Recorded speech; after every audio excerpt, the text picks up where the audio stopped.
Guys, I know I've kind of been taking a break from the channel lately, aside from the gaming videos that have been done months in advance. But I want to get back in the swing of things, and I can't think of a better way to do that than to start focusing on something new. And in this specific context, that means talking about Disney's The Owl House. Yeah, this show's a little old hat at this point. It's been around for a while. I think there are 11 episodes of it out already at this point, and it's already renewed for a second season. And it's not as if I've slept on the show entirely. I have watched the first few episodes kind of in the background while I was doing other stuff a while ago, but I want to revisit them properly and really talk about this show and its themes because it's super interesting to me. First and foremost, though, I think it's important to note that my setup looks kind of weird right now, and the audio quality in this video is probably going to be a little different than in other videos that I've made because I'm moving at the end of the month and have been packing up this room. So all the stuff that was on the shelves back there is gone, and all the stuff that was hanging on my walls and dispersing the sound is also gone. Just wanted to let you guys know what was up with that. I did try to make this area behind me visually interesting for you guys by putting a few of the things that I haven't packed yet. What all is back there anyway? That's a pound puppy, I think. Trying to do this without looking just through the camera. That's my fat Pikachu. He's electronic. I've had him for 25 years and he's very dusty. That's my Team Fiona cup from the Cincinnati Zoo. That's a Wonder Woman movie cup. And that is, of course, my Klingon mek'leth, which is obviously the superior Klingon weapon. Because, like, the iconic Klingon weapon is the batleth, obviously, but it's very big and unwieldy and honestly isn't really good for much more than just ceremonial fights, you know? The mek'leth, on the other hand, kind of combines the killing power of an axe and a sword together, and it's not super long range, so it's not unwieldy, but it's not a super short range either, so it does increase the reach of your strikes, but it's not like a Dak-Tang, which, while a Dak-Tang is, of course, a completely serviceable weapon, it doesn't have that much reach. I'm getting way off topic, I apologize. Let's get to my assessment of this show's first episode. The Owl House is primarily about a girl named Luce. She's misunderstood by her mom and her principal and her teachers and pretty much everyone in her life because she's strange and kind of nerdy, but also extremely imaginative with a dramatic flair, and so she tends to get herself into trouble by acting out a lot of the nerdy stuff that she enjoys. And while I will definitely agree that some of the stuff that we see she's done in the opening to the episode, bringing live snakes to school and apparently intending to set off fireworks in her classroom, are things that her mom probably shouldn't be happy with her doing, nor should the principal, obviously, but I care about his opinion less than her parents. The reaction that her mother has is a bit extreme, though you could say that a lot of the things in this show take things to their logical extremes. Luce's behavior, for example, is very extreme as well, almost comically so. You don't see kids trying to pull that kind of thing off in the real world unless they're intentionally trying to cause damage, which Luce was not. But anyway, her mom's response is to attempt to send her away to a reality check summer camp where she will do boring, normal person things for 3 months and hopefully make friends, because apparently she doesn't have any friends.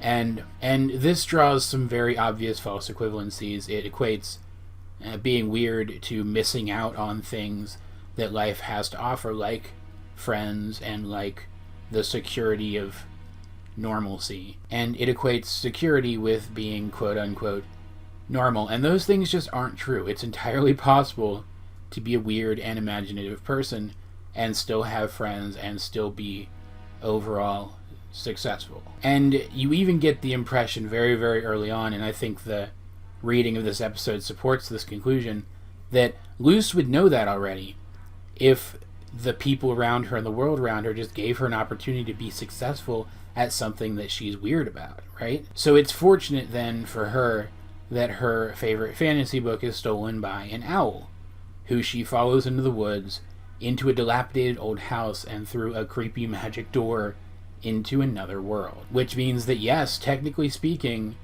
just like Amphibia, another show that I've talked about a lot on the channel, one that I also very, very much like, the Owl House is kind of an isekai type story, an another world type story, which I'm super excited about, as this looks to be a particularly interesting take on that specific story structure. In this other world, I think they call it the Boiling Islands or something, Luce discovers that the owl is actually the top of the staff of a powerful witch named Ida. She can animate the owl on her staff and have it do various things, including make the staff fly so that she can ride it around. She and other people, several other people at once, can ride around on it, which is very cool. And Ida is a lot like Luce in that she is also considered an outcast in her society. She's considered strange. But she also reminds me of another character, that being Grunkle Stan from Gravity Falls,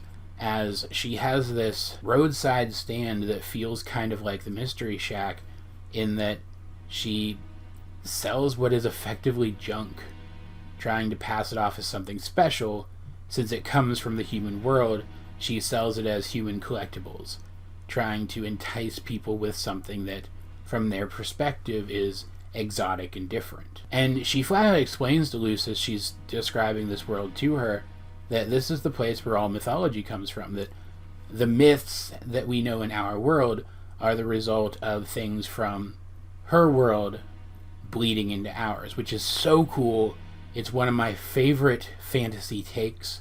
Whenever I'm watching a show and they go with this kind of idea, I always just immediately fall in love with the show. I like that a lot. Like, you don't see it a lot, but like, they even did this in an episode of the Justice League once, where the characters in Justice League found out that some comics with characters that resembled them were the result of the psychic energies of characters from another world in the multiverse mixing with the thoughts of a writer in their world, who then wrote them down thinking they were stories that he had made up. It also kind of half reminded me of a book by the same author who made the Animorphs books. It's called Everworld, where in that story all the myths from our world went to their own world from ours to get away from our world, but it still had kind of a similar feel to it. And at first, Luce is ecstatic to be here, as this is basically what she's imagined happening to her entire life,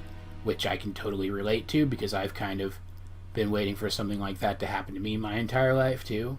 It sounds really baller, but this world's a little more extreme than she expected it to be. In fact, her new friend Ida is wanted by this weird warden guy whose name I do not remember, who, despite being a bastard, is at the very least conscientious enough to remember to wear a mask in public in these trying times. So I guess he can't technically be all bad. Oh no, wait, that's what his face looks like? Never mind, he definitely is. No, but he's got this cool plague doctor aesthetic, him and his minions do, and he runs a prison called the Conformatorium, which is an obvious parallel to the reality check summer camp. Like, we even meet some of the prisoners in his prison, and they're just people who do the same kinds of counterculture things that Luce does. They like to spout off conspiracy theories. They have weird habits. One of them is literally just the creator of Crying Breakfast Friends. I don't know why she's in there at all. But the point is, these are people who this society, despite how weird and different from ours it seems on the surface, have decided are abnormal and need to learn to conform. So they're being browbeaten into conforming by being put in a literal prison.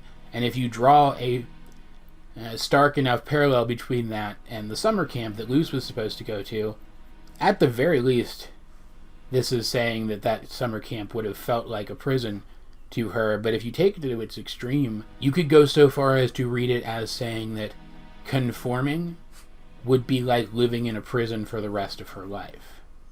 Right?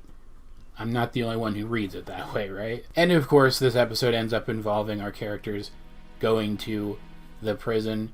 Ida, in fact, asks Luce to help them, as there's a force field at the prison behind which contraband is kept that only a human can pass through. And we don't exactly know why only a human can pass through it. I'm assuming it's because it's created from some pre-existing spell or something, and humans just happen to be rare enough there that that's the setting they put it on, or whatever.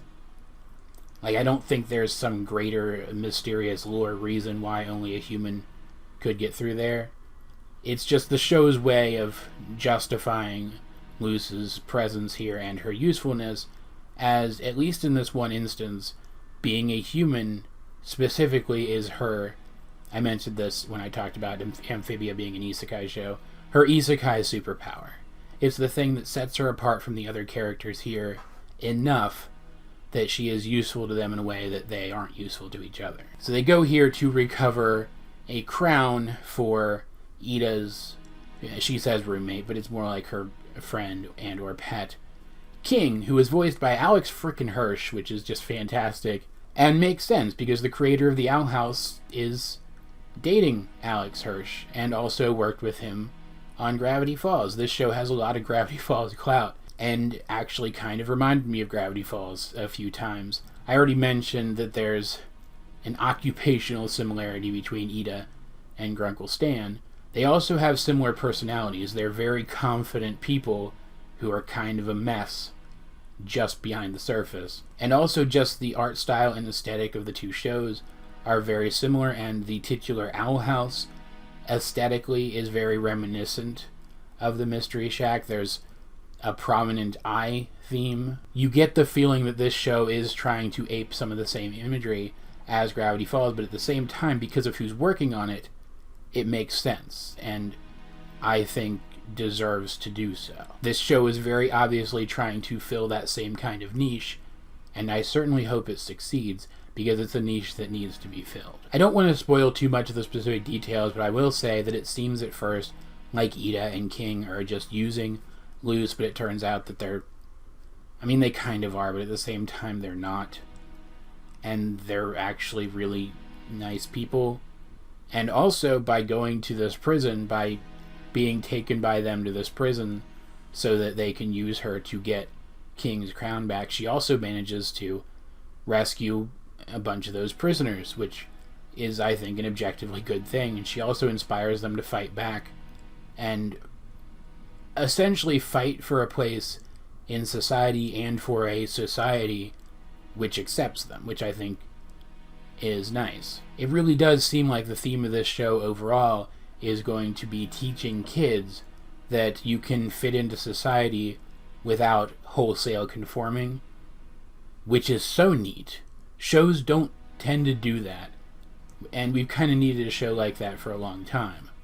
But the episode does end with Luce realizing, hey, I've got 3 months before my mom starts to wonder where I am because she thinks I'm at dumb summer camp thing.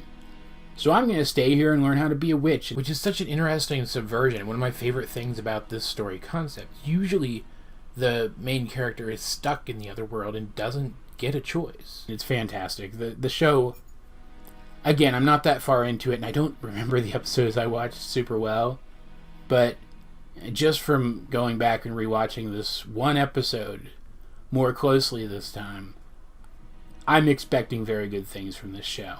It feels like it could be super fantastic. I do kind of wonder, though, if maybe Luce has already sort of interacted with some of that leakage from this world, and that's why she was interested in some of the things that she was, if that makes sense, because her specific version of a griffin seems to be very, very, very close to the specific version of a griffin that they have on the Boiling Islands. So I do wonder if that was a genuine allusion to something that's going to come into play later, or if it was just a gag, but end of the day, it doesn't really matter.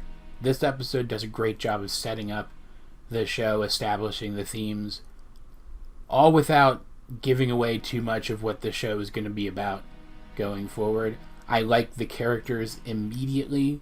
I think the world has near infinite potential, just so long as they utilize that potential correctly. And I can't think of a reason why someone who enjoys the kind of content that I talk about in this channel shouldn't at least give this show a shot.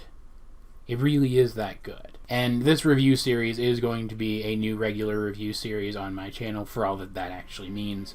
I am going to be going through these episodes one at a time, as often as I can get these reviews out without burning myself out on the show, obviously. So if you're not sold on the show yet, stay tuned to the channel. Maybe I'll sell it on you later. In the meantime, though, what do you guys think of the first episode of The Loud House, or just the show in general? Though do please try to keep spoilers to a minimum. But let me know in the comment section down below. And of course, as per usual, you can head over to my Discord to discuss the show. Let me know if you guys want a specific channel for it over there. Or you can talk about it with me over on my Tumblr. I'm there pretty much all the time these days. Either way, this has been AJ22, and I will talk to you guys later. Hey guys, that book I've been talking about forever is actually finally available for purchase right now. For Kindle, Kindle Unlimited, or as a print-to-order paperback. If you've been looking for an excuse to help out the channel, then check out the first 2 links in the description down below to get your own copy.